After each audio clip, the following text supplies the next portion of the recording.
Hi, my name is Adele. I'm the founder of Naked.Recovery. So in this video, I'm talking about what happens if you're struggling with self-esteem. So this is obviously a very brief video on self-esteem and how to build it. We actually have an entire curriculum and program around self-image and self-esteem and really kind of building confidence and focus within yourself. But I wanted to give you a cornerstone that I think is quite important if you are doing the research online, you're watching YouTube videos, because this is really something that if you implement this, you actually have a small secret to what self-esteem is all about. So self-esteem as a concept, when we're actually working with clients, it's actually whenever you are honoring your commitments and your honor code in life, you will feel yourself filled with self-esteem. When we honor our feelings instead of our commitments to our honor code, we will start to waver and start to feel we don't know who we are and we don't know what's happening. And I think too many people, when they are struggling with self-esteem, what we find that they have in common is they are wavering all the time because they're actually struggling to regulate their emotions. So you are too dependent on your emotions. You're too, today I feel sad, so we go with the sadness. Or today I feel unmotivated, so we just go with the unmotivation. Oh, today I don't really feel like anything good is going to happen, so we just go with that. Or we're very dependent on other people.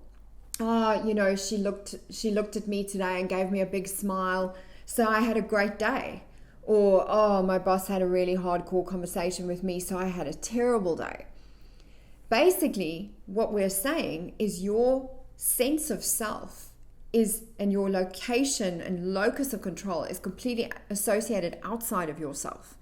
You're not developing your level of esteem and sense of self controlled by and governed by yourself.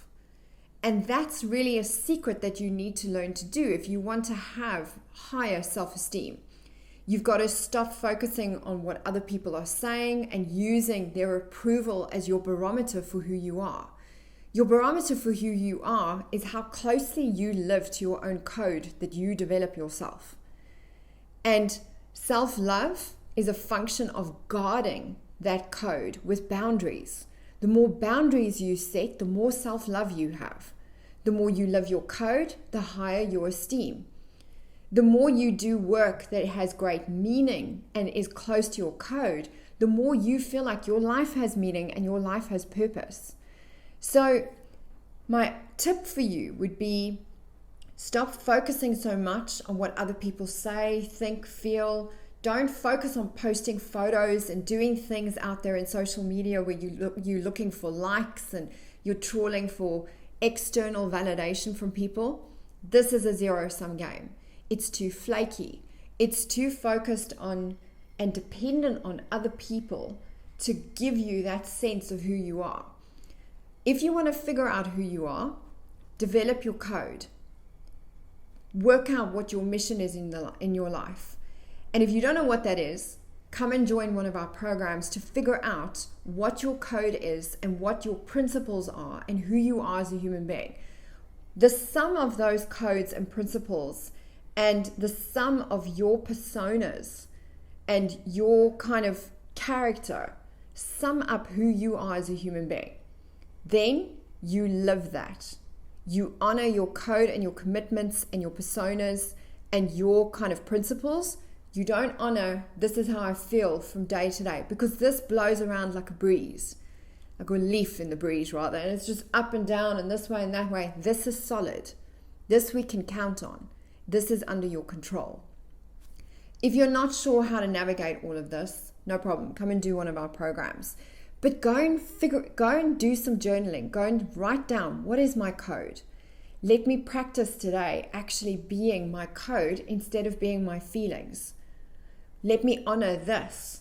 Let me look at honoring my principles. When I want to make decisions, I don't think about what other people are doing or the committees or let's get a whole group together and find out what they think.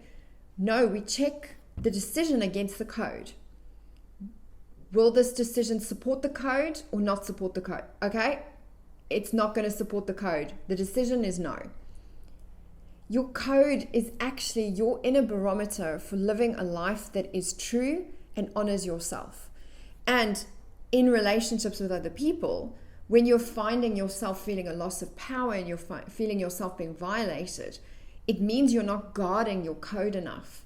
You have to set more boundaries. And every time you set boundaries and you stand up for your code in the face of someone else trying to manipulate or someone trying to kind of put their code onto you, you are acting in self-love. You are guarding your code. Okay, so all of this basically together as a sum produces self-esteem. So if you want to know more about it, come and join one of our programs. But I really recommend that you give this a bit of a go yourself and see how you get on.